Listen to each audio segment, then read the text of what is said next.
আঘাত করলে প্রত্যাঘাত খেতে হবে, গলা তুললে গলা গাল চাপাটি ফাটিয়ে দেওয়া হবে। মার কাকে বলে তোমরা চাদু এখনো দেখনি, তোমরা শোনোনি, শুনবে তোমরা। আঘাত করে দেখো, জাতীয় বাংলা সম্মেলন রাস্তায় আছে, মিটিং করে বলে যাচ্ছি, হিম্মত থাকলে আমাদের গায়ে হাত দিয়ে দেখাতো না। কোন দালালের বাচ্চা আছে যে বাঙালির গায়ে হাত দেবে কলকাতায় দাঁড়িয়ে রাজনীতি করার জন্য?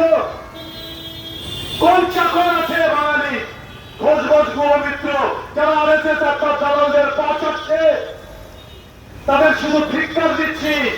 এরপরে আমরা সামাজিক ভাবে বয়কটের ডাক দেবো ওই দালাল বাঙালিদের, যাদের বাংলার ঘরে জন্মে বাংলার মাটিতে জন্মে যারা দালালি করছে আরএসএস আর বিজেপি, তাদের সামাজিক ভাবে বয়কটের ডাকের দিন আসছে। তৈরি থেকো,